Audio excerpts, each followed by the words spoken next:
কেটেছি। এই দেখুন, এদিকে দেখো ক্যামেরাম্যান, মাছগুলো অনেক অনেক মাছ, অনেক অনেক অনেক চাইনিজ আর পমফ্রেট মাছটা কীভাবে কাটবো আমি দেখাচ্ছি। দেখুন, প্রথমে সব কেটে দিলাম, আস্তে আস্তে ছুলে দিলাম, ছুলে এবার মাথাটা কাটছি।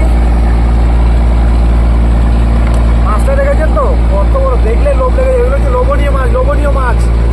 এই যেসে মাছ না, চাইনিজ পমফ্রেট, পুরো লোভনীয় মাছ, দেখেছেন? এই মাছটাকে মাথাটা বড়, তাই 2 পিস করছি এখানে মাথাটাকে।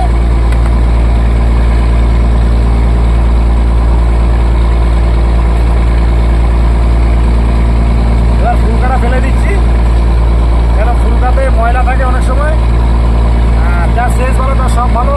ফুলকাগুলো ময়লা থাকছে, তাই ফেলে দিচ্ছি, ঠিক আছে?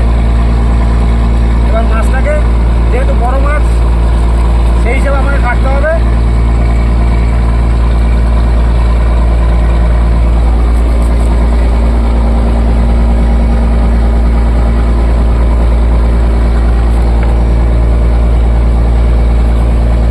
আর মাছটা ডিম হয়েছে দেখুন। এই মাছটা যদি না ধরে সমুদ্রে ছাড়া যেত না, বা যদি আমাদের জালে না পড়তো, এ পুরো এর বংশ বিস্তার করে ফেলতো।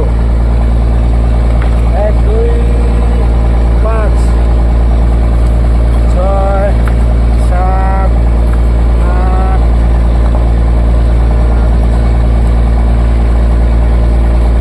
9 10 10 11 12 13 14 পিস হলো। আচ্ছা, 14 পিস হলো। তো বন্ধুরা, এই হচ্ছে মাছ।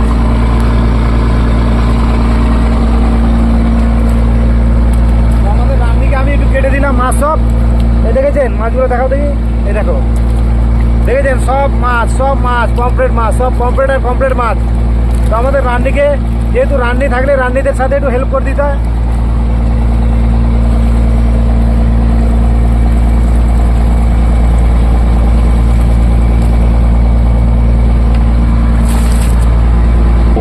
দেখেছেন কতগুলো মাছ। তো এরকম রান্নি টান্নি থাকলে রান্নিদের হেল্প করে দিতে হয়, কেন তো সেও তো একটা মানুষ, তাই না? তো একটা কথা কি জানেন, মানুষের পাশে মানুষ থাকতে হয়। তো সেই হিসাবে সে রান্নি একটা মানুষ, তো সেই হিসাবে তাকে আমি মাছগুলো কেটে দিলাম। তার একটু মানে এতে তার সুবিধা হয়, মাছগুলো কেটে দিলে রান্নির সুবিধা হয়, যাতে তাড়াতাড়ি তরকারিটা রান্না করতে পারে। কী রান্নি রেখেছি বলো, এদিকে দেখিয়ে রান্নি দেখে দেখাও, রান্নি রেখেছি বলো। আচ্ছা, রান্নিরা লজ্জা পেয়ে যাচ্ছে, ঠিক আছে বন্ধুরা? রান্নির লজ্জা পেয়ে যাচ্ছে, রান্নিকে একটু আমি সাহায্য করে দিলাম। মানুষের পাশে না থাকলে কে থাকবে বলুন? এরকম এক জায়গায় থাকতে হলে মানুষের সঙ্গে সাহায্য করে দিতে হয়। তো সেই হিসাবে আজকে আমাদের পমফ্রেট মাছ রান্না হবে বন্ধুরা। ভিডিওটা